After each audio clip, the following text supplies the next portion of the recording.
So a lot of students have asked me how to make my Powerpuff characters that I used for some of my Scratch projects. So the first thing that you want to do is Google Powerpuff yourself and find the website where I created the Powerpuffs. You're going to start with that and then create a design that looks like you. So this is probably the most time-consuming process, is deciding what you want your character to look like, what kind of mouth you want it to have. Now, to make an animated character that has the mouth moving, I ended up downloading multiple versions of the same character with different mouth options. Let's put in some hair. I'm just picking random things for now. And then go over to the gear and you can pick like glasses and outfits, some shoes. So once you are happy with your Powerpuff, you're going to click Done. It's going to ask you to pick a bunch of these random things, but really they don't matter because we're not going to use the background that it comes up with. So just go through and click things at random. And right now it gave me a background based on those questions, but we don't want this background because we want to be able to delete it for Scratch. So we're going to go down where it says Download and Share. Put in your age. And then up here, you got to kind of scroll back up. We want to choose none for background because we can delete the white away once it's in Scratch. I also like to uncheck caption, which makes my character a little bigger. Now we can't get rid of these yet, but once they're in Scratch, there's a way to kind of get rid of those. And then what you're going to choose is this little arrow pointing down is for download, and it's ending up in our downloads folder. Now, again, if you want this to be animated and show the mouth moving, you're going to want different versions. So I'm going to go into Edit Character, head to the mouth, then change a different mouth. Click Done again. Again, pick these at random. Click Download and Share. Choose No Background, No Caption. We're going to hit the Download button. There we go. So now we have another character. So you can do this for multiple versions. You can have different outfits, whether they have glasses or not, maybe different hairstyles.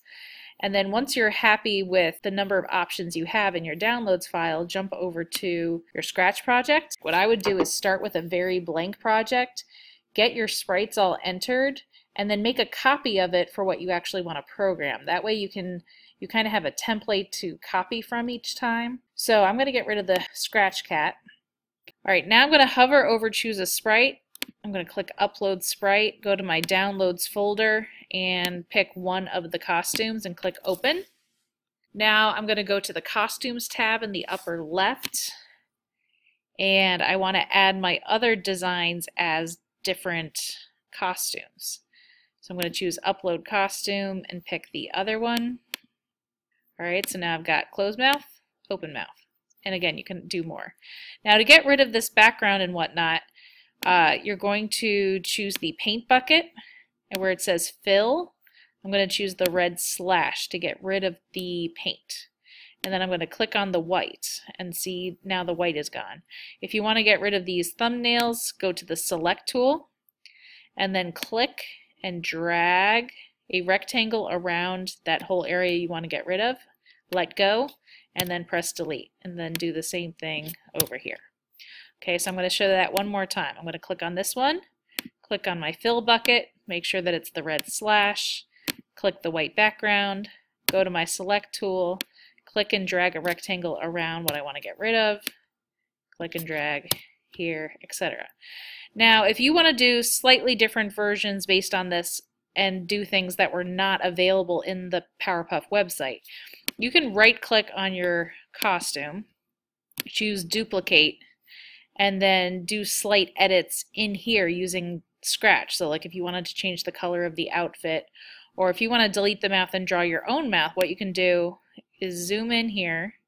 I would use the Erase tool to erase the mouth, and go to my fill bucket, click Fill, grab the little paint checker, choose that skin color, and then paint that in, and then you could draw your mouth of whatever you wanted it to look like. So, I don't know. Okay, so now we've got, let me zoom out. Now we've got 3 different costumes. My drawing is not very good, but if you choose to do that, that's up to you.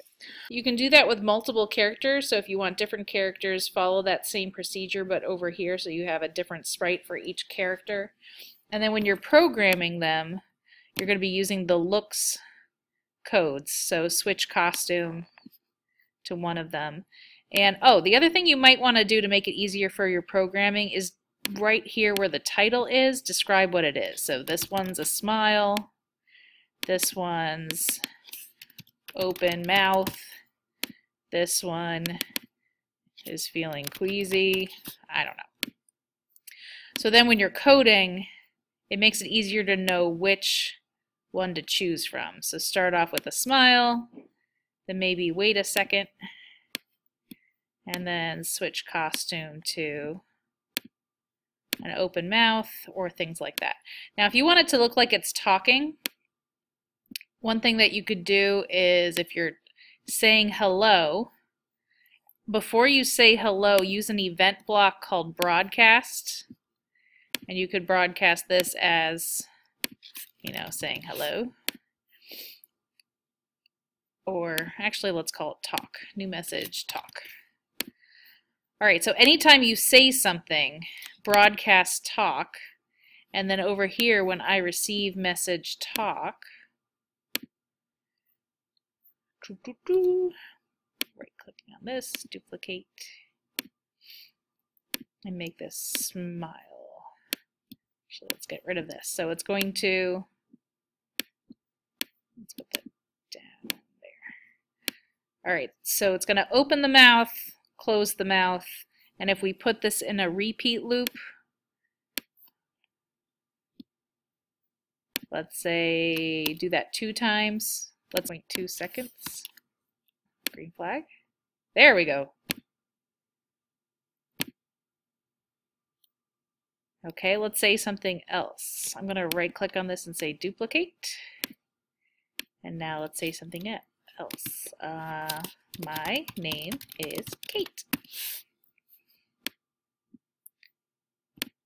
Okay, so now it's broadcasting talk twice. So every time you have a say block, put broadcast talk in front of it, and then it's going to come over here and make it look like the costume is moving. Okay, so again, if you want to keep this as a template and use it multiple times once you have your set of characters, from this point on, well, give it a title like character template. Oh, save as a copy. Okay, so if we want to use this as a template and make other ones, we can go to File, Save as a Copy, and now you have a copy and can add other programming, and then you still have that blank one to refer back to for some other time.